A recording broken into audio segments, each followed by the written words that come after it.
been in a presentation format like this before. All the presenters were told to prepare 3 and only 3 slides and be prepared to talk for 5 minutes.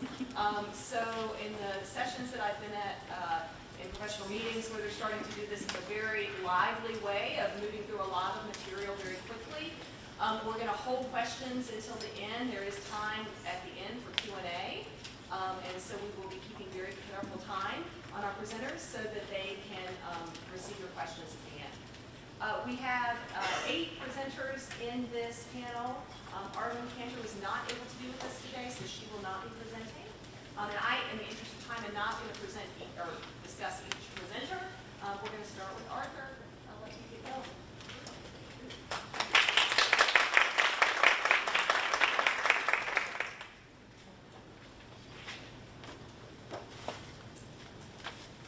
So, being the first presenter, I'm wondering, I'm in charge of managing expectations going forward, right? So I'm thinking, should I model or actually model developmental, theories around the development? And so today, really, I'm going to focus on a couple of things. So, look at the developmental approach of conceptualizing what causes various outcomes, both at childhood levels and at adulthood stage. There are a couple of, this is motivated by multiple disciplines. And critical to this is the understanding of critical periods, exposures, that then inform or activate some of these outcomes of interest. Specific to childhood outcomes is the theory of 3 hits. So right before a child is born, genetic factors come into play. The second hit gets in play when a conception has taken place and follows that child on through until 3 years after birth. The third hit occurs as a function of environmental factors, what that kid gets exposed to as they are growing. And so as an approach of understanding various outcomes, it faced with a couple of challenges. One is, how do you conceptualize some of the logic associations that underpin some of these causality-related issues? More still, how then do you align some of the analytical aspects to fit within those frameworks? And so I've been privileged in the past to work with a group of folks looking at a systematic review focusing on the role of antibiotics and how it helps determine childhood obesity. And so earlier on, we look at potentially the influence of antibiotics in disrupting gut microbiota development. Once that function is altered regarding the functions that your gut microbiota perform, then we have issues of deficiencies in harvesting energy. How well children get satisfied when they are being fed, both when they are breastfeeding and also when semi-solid foods are being introduced. And then the inflammation-related processes that underlie some of those functions that are influenced by the disruption of the microgut biota. And how those then lead to some of the outcomes we see around obesity and overweight. And so, in addition to just looking at antibiotic exposures, my colleagues in Canada who have various data sets around childhood cohorts and also experimental studies that look at various approaches of addressing another childhood outcome, childhood asthma.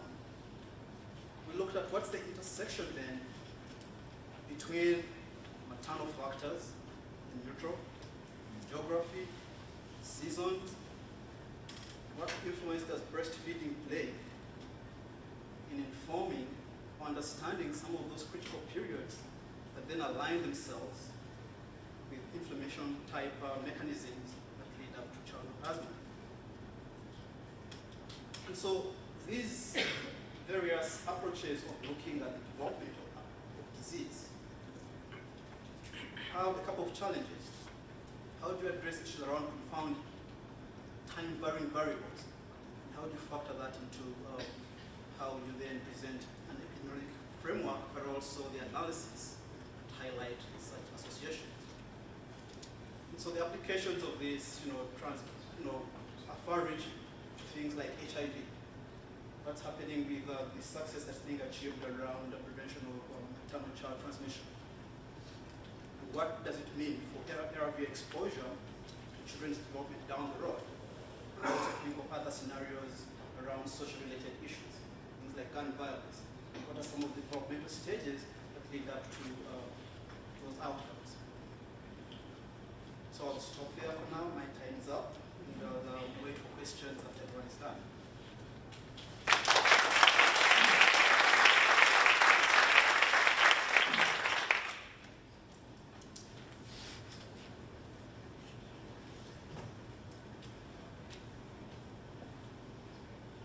Morning, everyone. My name is Andrew London. It's a pleasure to be here to see so many colleagues, former students, friends in the room. It's great. I'm a medical sociologist and a demographer by training.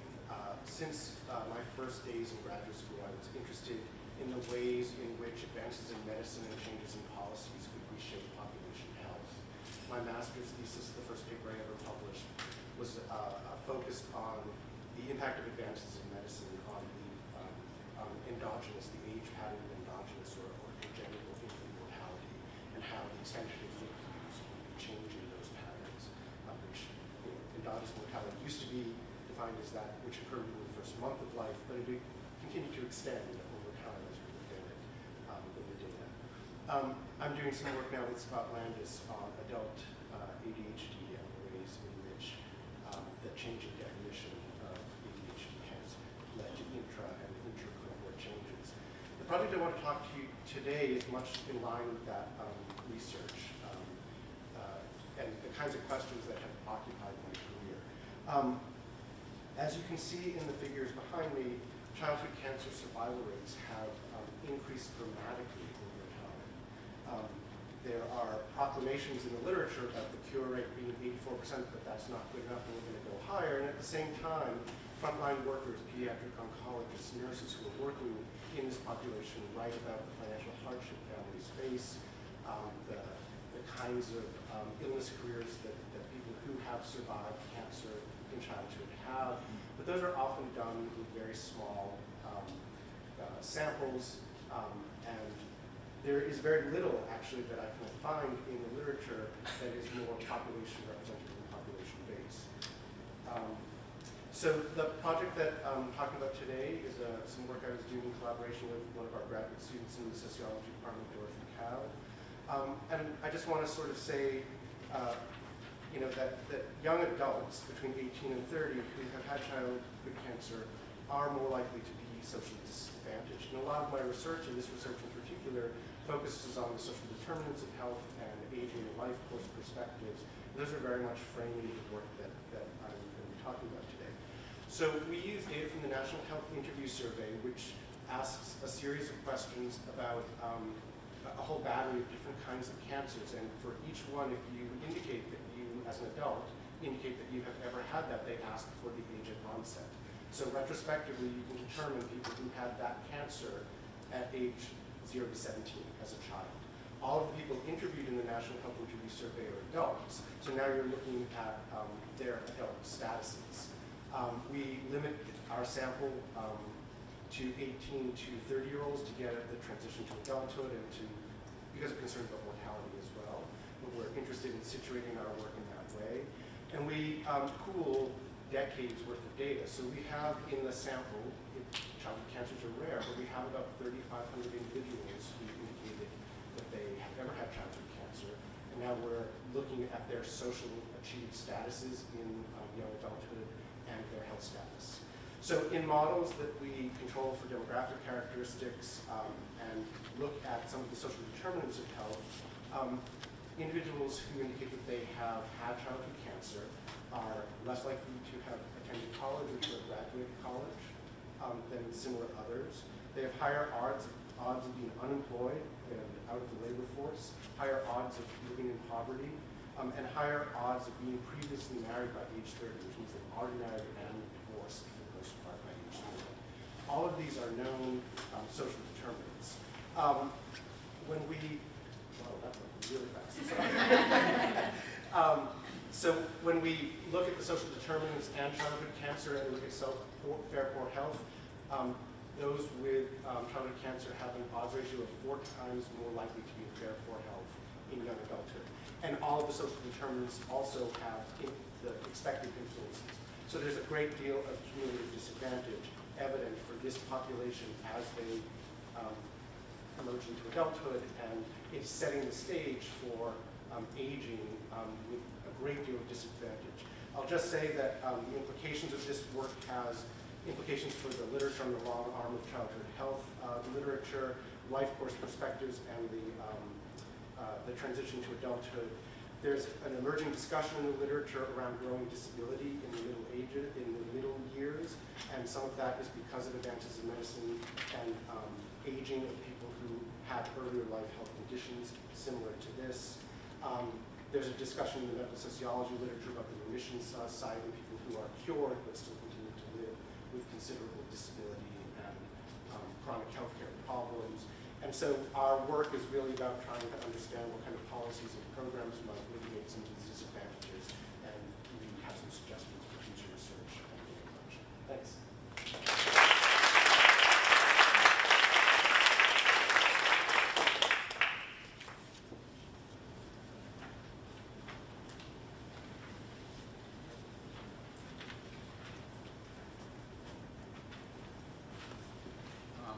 I wanted to just say, I don't know if I appreciate these kind of symposia. I'm going to just tell you quickly a story. When I did my job talk 20 years ago at SNE Oswego, I was talking about socioeconomic status and cardiovascular responses to stress, and a neurotoxicologist in the audience asked me, well, what about lead? And may that be lead that's driving that effect? And so for the last 20 years, I've been looking at that exact question and have, of course, shown that it is lead. Right. So just to framing this in terms of our participants, we're looking at normal low levels of lead. We don't select populations that are particularly high. This is one of the cohorts that we looked at. One of the points about this is that it's still 500 to 1,000 times higher than pre-industrial levels. That's right here is where pre-industrial levels are. So we're still dealing with the levels of lead that are unprecedented historically. So the question is, what effect does that have on various cardiovascular disease outcomes or risks, because we're dealing with children? One of the other reasons why we look at low levels is it's possible that if you push it to upper levels, you go beyond the threshold, and you're maybe no more likely or even less likely to find effects, given, again, the unprecedented levels for lead, that the system may not have adapted at all, and so that any effects might saturate quickly. The other point is that it has obviously essentially high public health impact. They did cite some of our work when they lowered the level from 10 to 5, saying that we're going to see these cardiovascular effects below 10. Also, chronic disease is likely to develop, like cardiovascular disease, to develop over 20 or 30 years at least. Certainly, they begin in childhood in subclinical form. So that's what we're looking at trajectories for children, something you could possibly intervene on. So the study that I'm quickly going to overview. This is from one we just completed. It's a 300 sample, 300 children, half African American, half Anglo American. We targeted zip codes in Syracuse that are known for higher levels of lead. I will tell you though that none of our children in the 300 had elevated lead levels, which again is not a problem in terms of research, and actually it's good that that's the case. But they were all in that same low level. All of these measures pretty much are already in place for cleaning the data right now. We are looking at, NIH has a cheer mechanism for adding measures, so we do have blood samples, and we're looking at getting RNA transcriptomics, which we don't have yet. PFCs is another chemical that's in Teflon and Vortex. We've already published papers looking at impaired response inhibition, so we're hoping to get that for all 300 samples. We have the samples because that's the money for the cheer provide for that. So as well as PEDD, urine mercury, we're going to add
Shannon and for Hannah's work pulling everyone together. So thank you so much for that.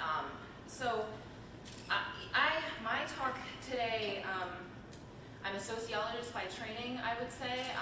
I also have a degree in environmental science and management, and my primary method is data synthesis. So I work mostly with secondary data, mostly in the context of toxics, industry, and inequality, both in the production of environmental harm as well as in the impacts of environmental harm. So sometimes that work is, has environmental justice flavors, and other times it's inequality more broadly. So the purpose of my 5 minutes today is not to tell you about all of the fun work that I've done for the rest, for up until my career at this point. It's to sort of plant some seeds about data that's out there and expertise that I specifically have, and to think about sort of as we move forward where synergies might lie and where potential grant proposals might be written. So very recently, August of this year, the New York State Department of Health released very geographically specific counts of newly diagnosed cancer cases in response to this 2010 law requiring the publication of maps showing cancer counts for small geographic areas here in New York State. My group has really been interested in linking cancer occurrences to industrial emissions, and as I mentioned, almost everything we do is secondary data. I almost never have to go through IRB, right? And we have a lot of granular information, and I think that there's possible links between the existing data we use and this sort of updated cancer data from New York State Department of Health. So just a little bit more about the data that I'm really used to using. So my entire degree, right, my master's degree, my PhD, the postdoc I did, everything is publicly available, is using publicly available data from the heroes at EPA. So let me tell you a little bit more about the data that I think are most appropriate for linking with cancer data here in New York State. So the risk screening environmental indicators geographic microdata is temporal, it's national scale, it covers all US states and territories at the 80 kilometer squared resolution. Yes, you heard me, 80 kilometers squared. That's incredibly small. It's a grid that covers all of the United States and all territories. It covers about 1 billion chemical releases per year of 595 chemicals from industry. So every single square has the chemical that was released, the facility that released it, and a risk-weighted model for cancer likelihood in that specific area. So as I mentioned, toxicity is modeled to account for cancer likelihood. And basically the unit of analysis is the chemical, the facility, and then the specific spot. Okay, so what can we do with this? And this is certainly in the at least moderately big data realm, I would say. And just to give you a point of reference, the toxicity goes back to 1988, although we typically start a little later than that. And the New York State Department of Health data that was just released is 2011 to 2016. So it's just that 4-year or 5-year chunk, but there is an earlier one too, if we were interested in that. So I took with a grad student of mine, I took a little bit of a shot of just running some models to look at sort of how we could possibly link these two things together. So the New York State data is at the census block group, and then the toxicity data is at this 80 kilometer squared. So we had to do a little bit of, data synthesis, if you will, to make some assumptions about how to get these two things to talk to each other. But it wasn't, none of the assumptions were too outrageous. All right, so this is just one geographically weighted regression. We did run global models, and it was a little bit,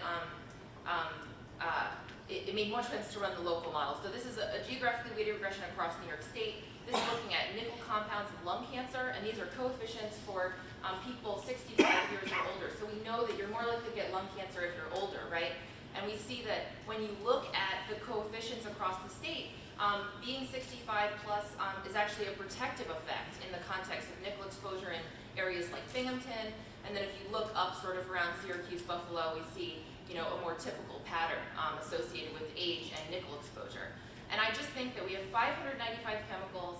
I don't know exactly which ones relate to all different types of cancers, but I think that there's possibly expertise in this room to really try and think about how do we do a project that leverages modern data science and possibly cohort studies if people were running those things. We could also use some of this stuff as covariates and other types of projects. So that's just a lightning flavor of what we've been up to lately, but thanks again.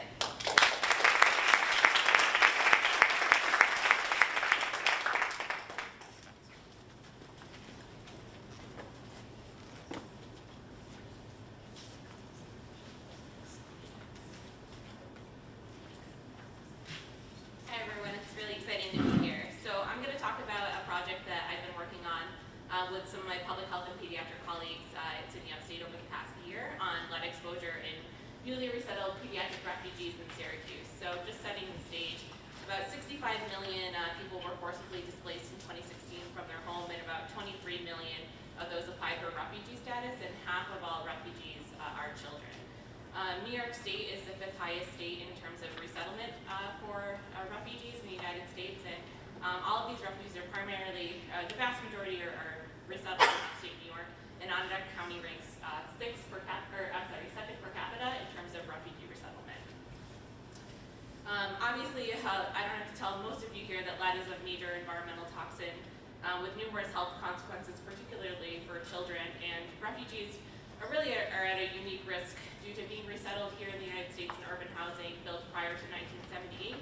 And also they may pass through very high lead environments in their previous homes and during while they're in refugee camps during their flight to safety.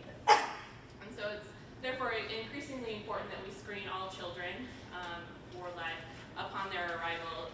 Currently the screening recommendations for all children in the United States are receiving a blood lead level between 9 and 12 months of age, and again at 24 months.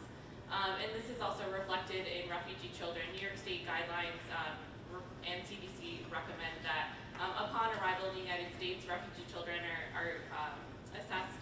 And then again, a repeat blood level is taken regardless of their initial screening results, and this screening occurs for all children, all refugee children arriving in the United States between 6 months and 16 years. So we wanted to look at the current risk of pediatric refugees in Syracuse. So we conducted a retrospective chart review of children between 0 and 16 years who attended the pediatric clinic here at Upstate between 2012 and 2017. As Brooks mentioned, the clinically significant level of lead is currently 5 micrograms per deciliter and was actually lowered from 10 micrograms per deciliter. We did find that about 17% of the children had elevated or clinically significant lead levels upon their arrival, and 10% 3 to 6 months after their resettlement here in Syracuse were still elevated. We did also assess anemia because individuals who are iron deficient more rapidly absorb lead, so we wanted to see if iron deficiency was an additional risk factor for lead absorption. And so some of the major findings that I want to report is that 7% of the children we found to have elevated blood levels upon arrival and again at follow-up. So these are children with over 5 micrograms per deciliter. And then there are 3% of children that arrived with normal blood levels but actually had elevated levels 3 to 6 months post resettlement. And while not all clinically significant, 30% of these children were found to have increased blood levels between arrival and follow-up. And I just want to make note that there's been increasing evidence that no amount of lead is safe. And so while this is pretty astounding for us, we need to continue to focus on ongoing lead abatement services and education efforts, particularly for these new refugee populations and all children in the United States. Thank you very much.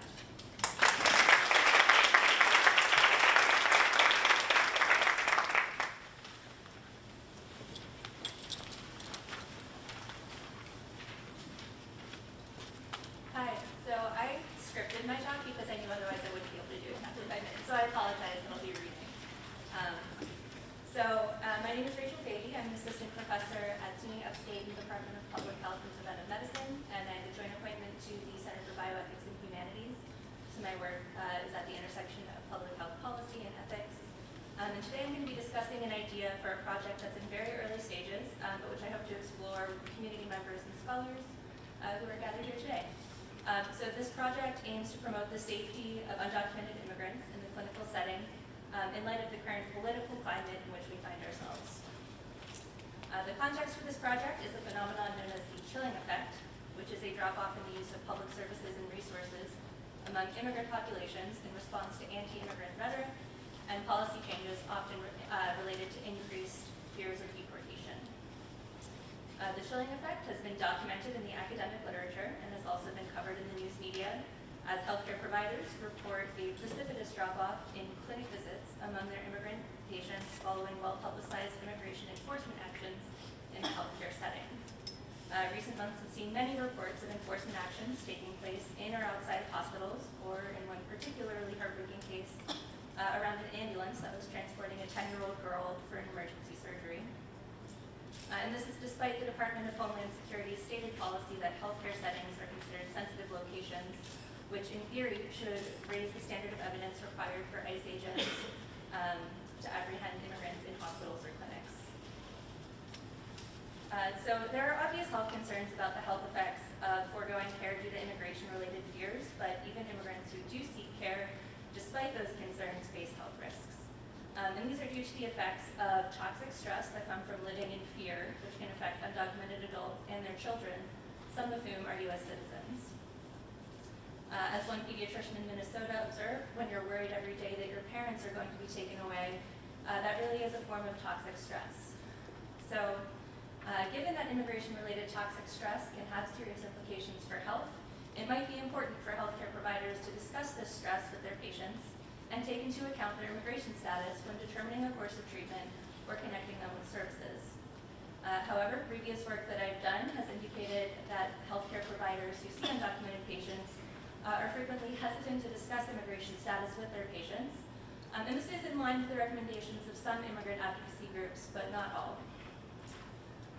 So while not asking about immigration status may indicate respect for their patient's privacy or a desire to remain ignorant of potentially incriminating information, it could also have negative implications for patient health. So in recognition of the chilling effect and the toxic stress that immigration-related fears can generate, some health centers and hospitals have begun to implement sanctuary policies. There is no single model for what sanctuary policy looks like in the healthcare setting.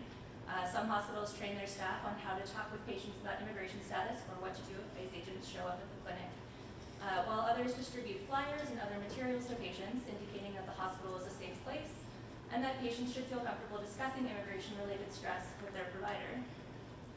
While sanctuary programs sound like the sort of thing that all hospitals with undocumented patients might want to have, there's actually very little evidence in the academic literature that they work to reduce the chilling effect or toxic stress, or even that they reflect the preferences of undocumented patients. Additionally, there may be ethical concerns surrounding the ability of sanctuary hospitals to actually provide the safety that they promise to their patients, given the unpredictability of immigration enforcement and potential future policy changes. Therefore, before such programs can be scaled up or implemented in additional hospitals, we should build the evidence base regarding best practices for sanctuary in the healthcare setting. So, the research project that I hope to pursue next will explore patient and provider preferences with regard to sanctuary programs and the disclosure of immigration status in the clinical setting. One sanctuary program that I will be partnering with is the Sanctuary Doctoring Program at Loyola Chicago, and I'll be seeking additional partners in healthcare settings, both with and without sanctuary programs. Given the uncertainty of the current immigration policy climate and increasingly hostile rhetoric regarding immigrant rights, I believe that we must find new ways to protect undocumented patients in the healthcare setting. Sanctuary programs are a promising innovation that could prove highly effective in protecting immigrant health, and I look forward to discussing this project with those of you present today who may be interested in evaluating such programs with me.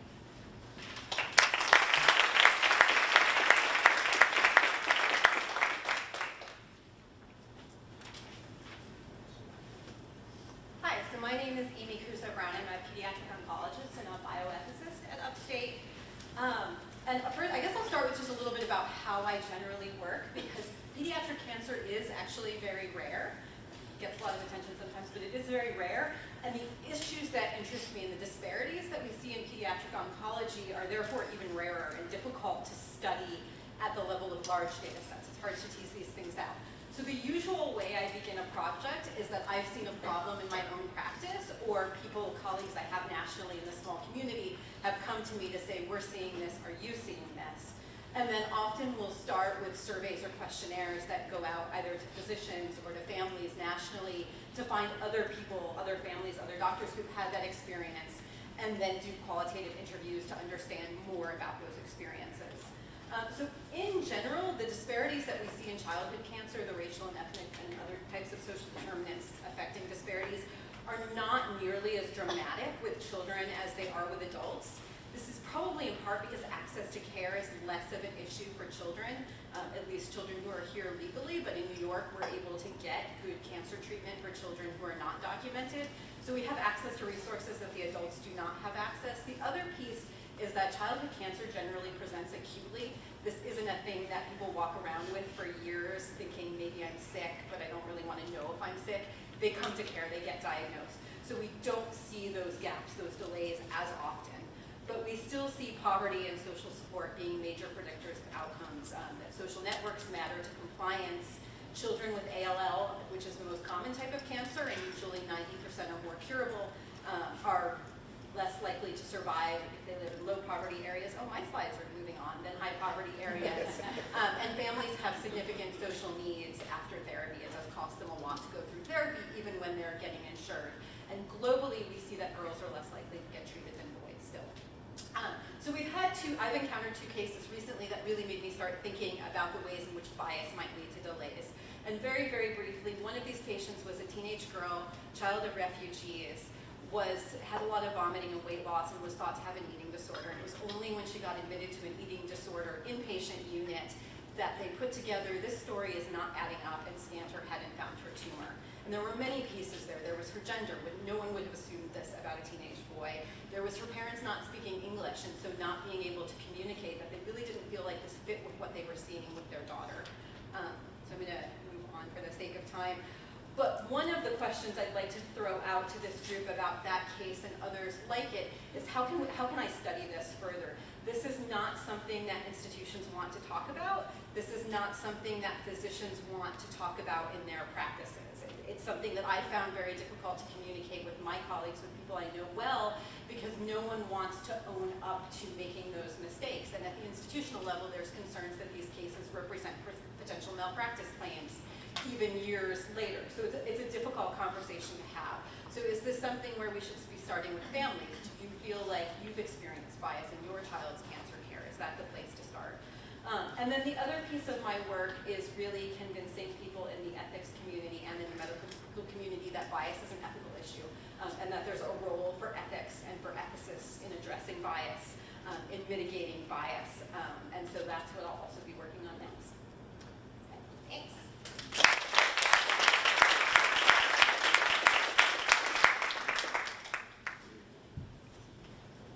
2 years ago, I was invited to India to do a talk about physical activity for children with visual impairment. So I was supposed to do several talks. A week before the talk, I'm having dinner with my family, and I got a call, and I normally don't answer my phone during dinner. I have to take it. And there were people from India said, Dr. Kuruna, we have a problem. I said, oh no, they're going to cancel the trip now. I said, no, we had a speaker that was supposed to come to talk about hemophilia. He canceled. Can you do a talk about hemophilia and physical activity? You know, of course, you scared me for a minute. I can do it. How many people? 200. Who is the audience? Physical therapist. You got it. Don't worry about it. Come, look behind that. I started reading again and I asked my family, hey, what is hemophilia? So, my name is Luis Columna. What I'm going to talk to you is about the programs that we do to maximize physical activity opportunities for people with disability. And by the way, hemophilia is a blood disorder. Now I'm an expert. But at the end, they want us to do a program, a physical activity program for people with hemophilia, and not that much, right? So, one of the things that we do is, let me back up for a second. In 2008, I was invited to Guatemala to do a sport camp for kids with visual impairment. So we had 25 children, and we told them that we need then 25 volunteers to help with those children. When we got there, we have 25 children, but only 5 volunteers. And this is not going to work. The parents cannot leave when they drop off their kids. So we talked to the parents. They have to stay, but they said, well, we don't know what to do. Don't worry, we're going to teach you. So we taught the parents everything that they needed to do during the camp. It was a 3-day camp. It was fantastic. We provide all the resources. At the end of the camp, we did a story where we interviewed the parents. And one mother said, you know what? one of the things that I like about this opportunity is that you read a lot about physical activity and the importance of it, but it's not the same reading it versus doing it. And my goodness, you gave me the greatest idea of the world. So because of that, we did design a physical activity program to address this issue. We use the theory of planned behavior as a framework for our research. This theory basically says that behaviors are predicted by our intentions. If you feel that you are good about doing something, more likely you're going to do it. But intentions are governed by your attitude toward the behavior. If you have a positive attitude, most likely you're going to do it. But also by subjective norms. What other people think that are important to you, that you, like, let's say you want to lose weight, your family may think that it's important for you to lose weight, so they value that. And then the other one is perceived behavioral control. How good you think you are to perform that behavior.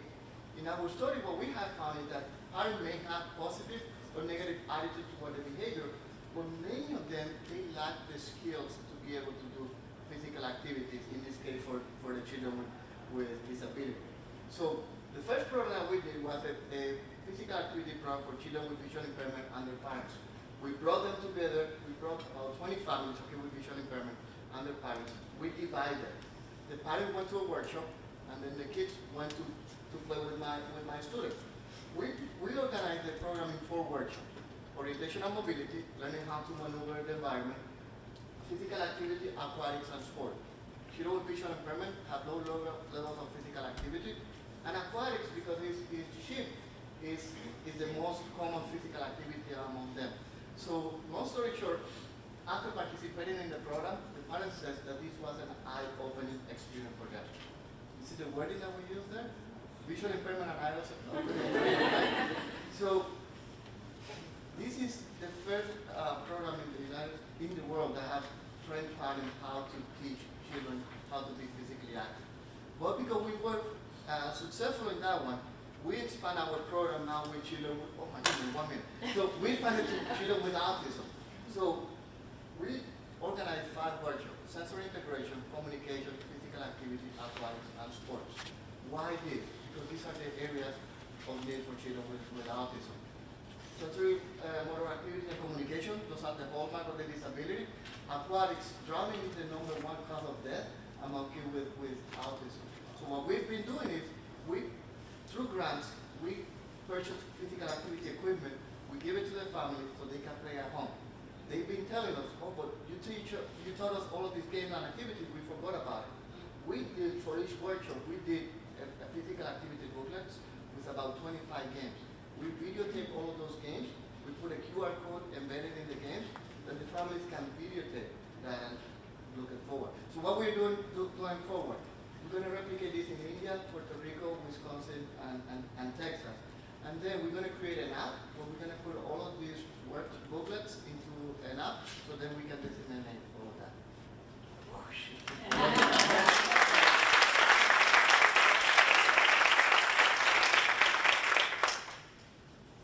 Okay, so now we're going to open it up for Q&A, and we're going to have people use the mic so that everybody can hear the questions and answers.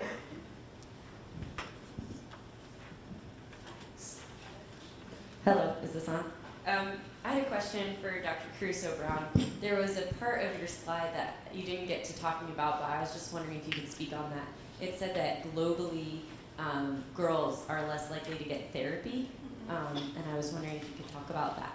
Sure. Should I take the microphone? So I guess for everyone, my fellowship work was in Guatemala at the National Pediatric Oncology Hospital. So a lot of my previous work has been in pediatric cancer in resource-limited settings, and how do we adapt sort of Western expensive therapies for use in places that have fewer resources. And we can actually do that really well, to the extent that in Guatemala they've changed childhood cancer survival from 20% to 60% in the last 10 years or so. But globally, if you have to put a lot of resources into traveling, maybe on foot for hours to get your child to the nearest specialized center, families tend to put those resources towards boys. And we see that in many, many countries around the world. And so you see a gap, you see a diagnostic diagnostic gap. There's also sort of the missing girls piece globally, but there's a missing girls piece in pediatric cancer where they're not getting diagnosed, and then they are more likely to either refuse treatment for a girl or to abandon therapy, which means you start and then leave therapy when you realize what the burden actually is on the family. So that is something that some programs, particularly in Guatemala, which is the program I know best, are working to address with families, to sort of recognize what are the resources that you need to be able to follow through on therapy for your family, and make sure that we're recognizing that families of girls may need more of those resources.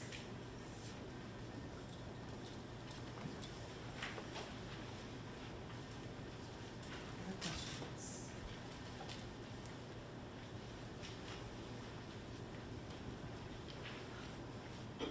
I was interested in the New York State toxic exposures talk. I don't know where that person's sitting. I was curious, what are the different data sets available besides I think you showed nickel, and is it all EPA data or other types of remote sensing? Have you looked at modeling some of the dispersions and things like that? So I picked out nickel as one of the, so let me back up for 1 second. The health data is about specific cancers at the block group level. And so there's many cancers included in the data set at the block group level, both at incidence rates, observed expected counts as well. And on the EPA side, the risk screening environmental indicators data that I mentioned covers 595 industrial chemicals that are mandated to be reported by those who hold a hazardous waste permit. So I pulled out nickel and mapped it because I just did a quick and dirty lit search to look at like, well, what things are released from the stack that are related to cancers that I can grab easily from the New York State data, so I can show you a map. And so nickel compounds are related to lung cancer, and so I just made a quick model about that. But there are 595 chemicals, so I could have picked, benzene or chromium or something like that we know is related. Like benzene's related to non-Hodgkin's lymphoma and stuff like that. On the other side of things, like I feel like these data are ripe for collaborations with other data sets that could be remote sensed or could be, more. I mean, most people who are interested in synthesis projects like have a pet data set that they think could talk to this one. So we have not done any links to remote sensing data as far as I understand, but I know things that, cover classes and stuff like that would certainly be something that would be relevant. And as I mentioned at the end, I think that the RISI data, for example, the toxicity data, could easily be a covariate in someone else's model. It might be a primary variable in my model, but there's a lot to explore. It's just it's a bit of a beast to get going. So I think because my lab does work with this data often, we would be a good resource to help anybody wanting to use it. I don't know if I answered your question fully, but all right. Thanks for that. Having said all that, is there any of this data you're able to tease out whether these cancer victims are workers in these industrial discharging points? Not directly from the New York State Department of Health data, as far as I understand. I mean, when I looked at this, it was it really literally is just like counts, observed expected, and incidence rates per cancer per spot. So, but we have thought about because I work in this world where we try and fit things together that aren't supposed to be fit together. We do work with survey data sometimes, and so I think if you had data that was geographically specific enough and relevant, we could come up with a strategy to try and link it together. But there's nothing that says anything. As far as I understand, there's not anything that could be linked back to an occupational exposure or anything like that, or even a contextual exposure, because I think part of it is that this law requires the release of the data, but it doesn't. It still abides by, pretty strict HIPAA requirements associated with, some of these spaces are rare cancers that exist in very small geographies, and so you could, you know, with where there's a will, like there might be a way, right, to put these things back together. So they hold tight, they're pretty close, like who these people are, or very close, who these people are and like what, you know, what could be there. And there are some holes periodically when there's a rare cancer that's rare enough that there's one case or something per geography and then it doesn't show up.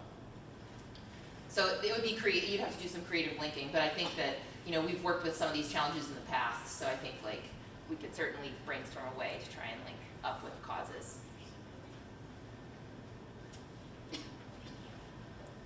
I have a question for Andrew. So at the end, the very end, you said we have some suggestions about future ways we can go with this research. And so, you know, where if there are graduate students in the room who are looking for dissertation topics on the long arm of childhood cancer and adult health, where would you send them?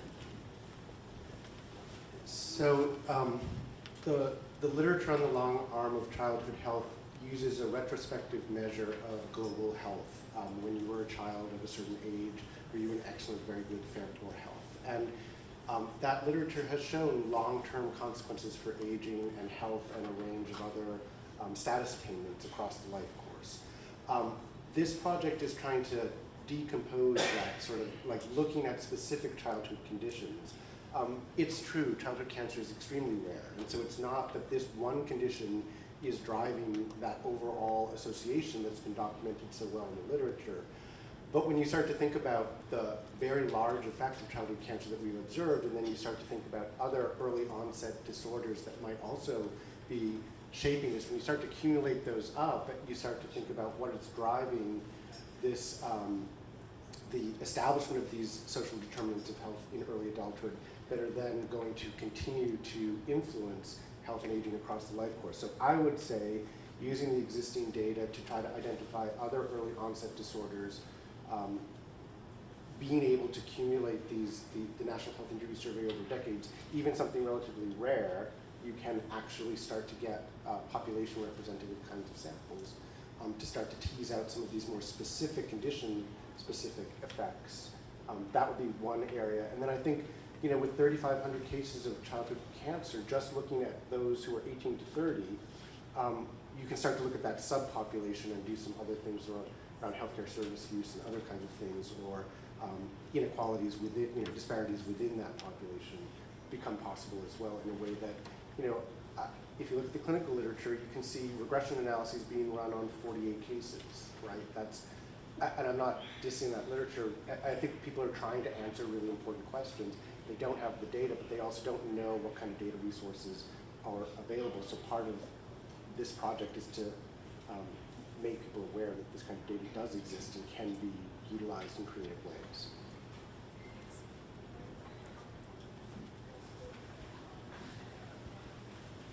So I have a question for Dr. Brooke Gums about this talk on environmental exposure and child health outcomes. So one of the factors included in the whole mechanism is diet. I'm wondering how the diet is measured and is there any preliminary results for this project? There's two types of measures of diet. We have the Healthy Eating Index, and also there is there's an interview that's done on 2 different nights.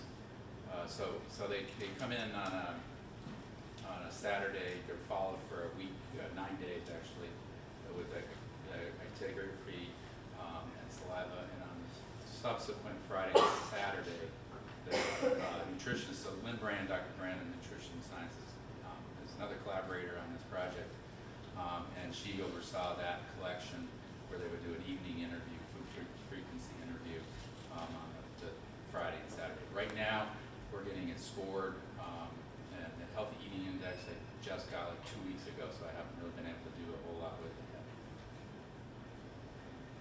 Oh, and then just as a general point, as I was showing, there's a lot of data, and there's not enough people to work with it. So I'm very open with collaboration in terms of people that say, that looks interesting, I'd like to work with that. Like I said, there's not enough hands at the moment.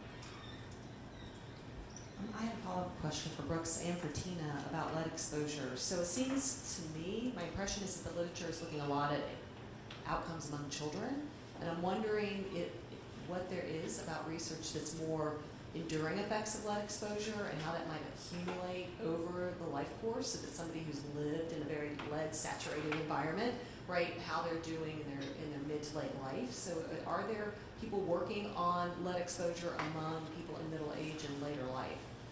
I'll let Tina, I mean, I know of some studies. Cincinnati did a longitudinal study of lead with multiple measures. I think part of it is it's difficult to follow people that long and look at the cumulative exposure. One of the ways around that is they can do there's an X-ray method for looking at bone lead levels, and that's a good measure of cumulative exposure. There was actually a study recently of adults and hypertension looking at the bone lead levels. So that's a cumulative exposure, a way to get around having to actually repeatedly measure.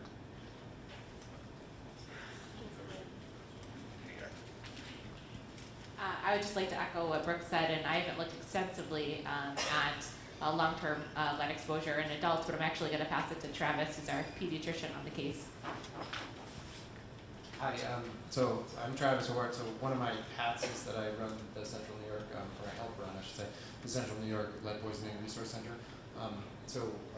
Just two quick comments about that. There are some data that show women who are exposed to lead in childhood have lead that remains in their bones that is then released during pregnancy, exposing the fetus to lead. And then the other thing, I guess the other piece is that there's good evidence, or reasonably good evidence, epidemiologic evidence, but suggesting that lead affects executive function in teenagers and things like that. So there's some linking to violent behavior and also teenage pregnancy that seems to be linked to lead exposure in childhood. So those are the two things that I know about. I'm sure there's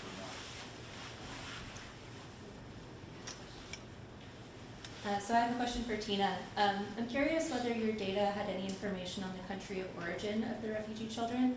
And I ask that because I worked for the Maryland State Health Department for a while, and we found that refugee children from Afghanistan were much more likely to have high lead levels because of the cosmetics that were applied to them. We traced it to cosmetics, so I'm wondering if that's something that you've observed. Yeah, so we were able to extract both country of origin and country of refuge. So primarily we looked at both, but we actually extrapolated the data out to look at the country of refuge because most of these children spent quite a bit of time there. On average, the children spent about 6 years in the refugee camps prior to resettlement. And on average, Afghanistan was one of the countries where the children were more likely to have elevated lead levels. So I would echo that. And then also we saw that children that resided, that came from a country of refuge within the region of Africa, post-resettlement, they were more likely to have elevated. They may have come in with low levels or slightly elevated, and they were more likely to have clinically significant levels after.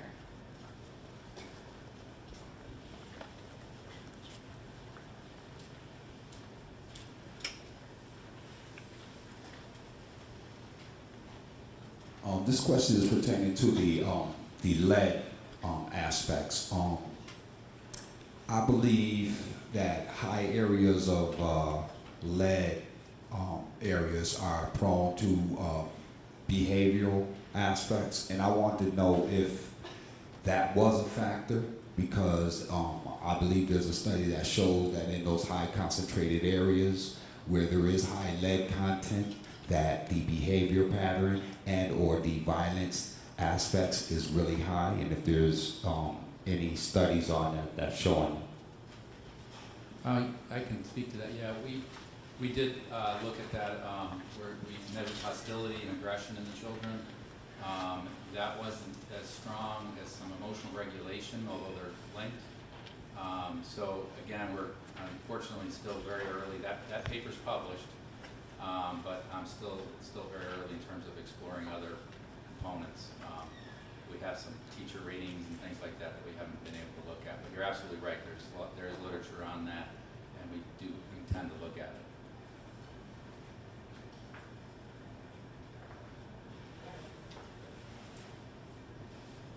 You know, it made me think a little bit about lead body burden sort of stuff, and you alluded to the X-ray bone analysis. So, as we think these questions through about, is there violent behavior related to some sort of factorial thing related to lead? Are we just looking at like a couple of blood lead levels to sort of help us understand that? Or are we really thinking about the chronic, body exposure that is reality that happens? In your research, are you able to sort of see a more of a 10, 15-year lead burden in these people or in these your research? We tried. NIH didn't fund the continuation. The idea was to measure all these children again 3-4 years later to start to get at that chronic lead exposure and what effect that has. So in our work, no, unfortunately, it is a spot measure of lead. The Cincinnati study I alluded to earlier did look at correlations over time. And so there is typically a correlation. So the high lead exposed children are going to be typically the high lead exposed later as well. But no, you're right. It would be much better to have some cumulative exposure of lead to nail that down, especially with cardiovascular disease. It's a slow developing disease. Our power to find effects is going to be limited by the way we're measuring it.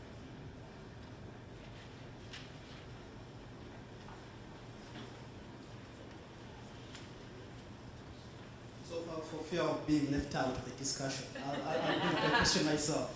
So I'm wondering about, so since lead is like a really interesting topic that folks are engaged in, what are some of the approaches that the lead researchers are able to use to, one, address the question about when critical exposure impacts specific outcomes, and also how that then interacts with some of the environmental factors that often have a higher influence, on determining how that exposure occurs, its duration, and accumulation of lead exposure itself.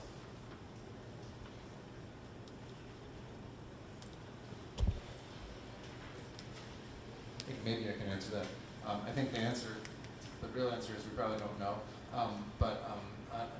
I think it is pretty clear that a lot of because of the nature of who's exposed to lead primarily, it's people of low socioeconomic status, so they also have exposure to other stressors in childhood. So I think I think that it's pretty clear, but I'm not totally familiar with the research, but it seems to me that those would be potentially cumulative or additive. So it's definitely an area that we should probably be looking at. And I think that goes along with all the other chemicals that they're exposed to as well, because most of us sitting in this room have some 200 consumer product chemicals in our bodies, and nobody really knows how they interact with each other. So there may be a lot of exposures. One addition to that. One point, though, it's interesting that some toxins actually are inversely related to SES. So things like PFCs are in Gore-Tex and carpets and things like that. So families of upper SES typically have higher levels of PFC. So it doesn't always, but certainly the point is that there's a big mix of chemicals. For example, we did 30 children in this cohort. All 30 had detectable levels of PFCs. So we all, unfortunately, exposed to many chemicals at detectable levels.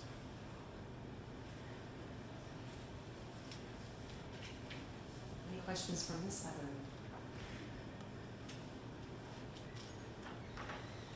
So we have about 15 minutes. I have a question for the presenters, just broadly speaking, and whoever wants to address this may.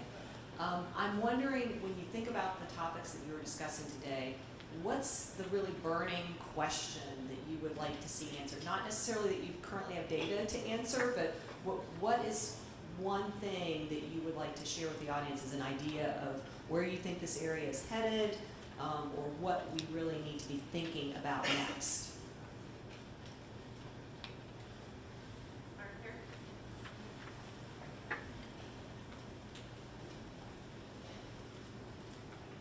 So I think one of the challenges with kind of linking up some of the aspects of causality, based on observational studies, and also taking advantage of experimental studies in animal models, is how we leverage the data that is collected to make meaningful contributions to existing data. So by that I mean, taking an example of previous studies that have explored the relationship between various exposures that are associated with childhood asthma. So from a medical perspective, we often come up with phenotypes. And these are informed by medical practice. So interestingly, in the last study that I highlighted that we did, was looking at comparing those well-established phenotypes to a data-informed approach to determining what phenotypes should be. What we can see is that there are actually unique differences with respect to how those phenotypes are informed by the various factors that are being investigated. So issues around latent confounding. So those factors that distort the relationship you're interested in, but are not necessarily measured, or a combination of various exposures. So of course there are challenges regarding some of the statistical methods that could address those problems. And I think it's really a field growing as a whole, hopefully leveraging collaborations to kind of look at what are some of the unique ways we can actually talk about time-varying influences, and then begin to identify how those vary for specific individuals. So I think the field, and this is true for machine learning too, where we're able to then move away from statistical models, begin introducing concepts of machine learning to kind of inform developmentally some of the findings that already exist.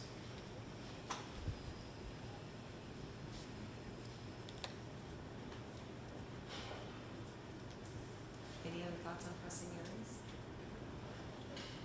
So I just maybe add to what I was saying before. I think one of the things that I see here is the connection between some of the clinical piece and some of the research piece, and even in terms of lead poisoning as a clinician, compared to when someone has lead poisoning or someone has an adverse childhood experience or whatever, whether or not they're additive, I'm hitting them with a sort of blunt instrument of you need extra help in school, and the extra help is intended to be personalized, but if we knew more about what the exposures and the events that they had in childhood did to the brain, then that could be paired with better interventions for the children and better long-term outcomes too.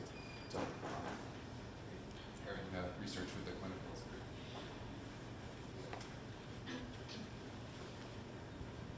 So I just wanted to say, based on the two panels we've heard so far, one of the things where a lot of work is being done in this room is on geography and on the geographic dispersion and some of the factors that are linked to geography that are shaping these kinds of population health patterns. And I think that with some of the new technologies that are available to spatialize data and analyze those kinds of data and some of the expertise that is developing in various disciplines, that's a real cutting edge, I think, for population health research, is to try to understand the factors, the geographic, contextual, and policy factors that are linked to places that are shaping these population health patterns. I would say that's a real cutting edge for many of the things we've been talking about.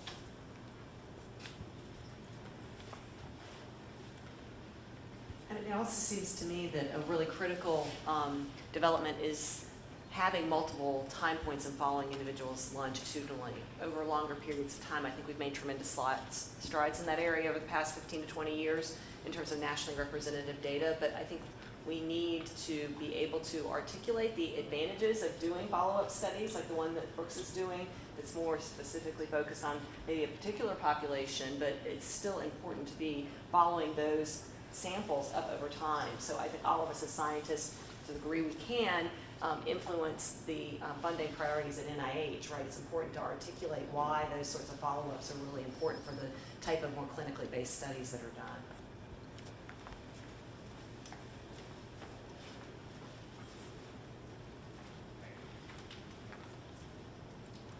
Yeah, this room is really full of a lot of good folks doing great stuff, and we're sort of out there in our worlds doing this. And my thought around the real challenge about moving forward as a team, as co-researchers. How do you pull that off in our different institutions in terms of funding, barriers, cooperation? And it really, I think it would take like pretty unique individuals. And I think, you know, there was a provost, a research provost at Upstate that did a pretty good job of bringing folks together and getting involved down the road. And I'm not sure, you know, how does this group facilitate that? I mean, we're all individuals, we'll email after this, we'll talk to each other, but I think there's got to be some sort of conceptual process to move this thing. And maybe that's thought out in this afternoon, perhaps, but I think that's sort of the crucial part. Because the possibilities are pretty good here. Yes, that's a great point, and that was one of the goals of this afternoon's proposal breakout sessions. So some of you signed up for those, some of you didn't. There's certainly room in the thematic areas that we've identified that are broken out on page 2 of this document. But I think that's a really good point. That's an area where just, folks can start conceptualizing how to move forward. There will be a moderator in every session who will be taking notes and reaching back out to the participants in that session. We plan to keep in touch with all of you about next steps. So anybody who signed up and we have your email address, we're going to follow up with you about moving forward as well.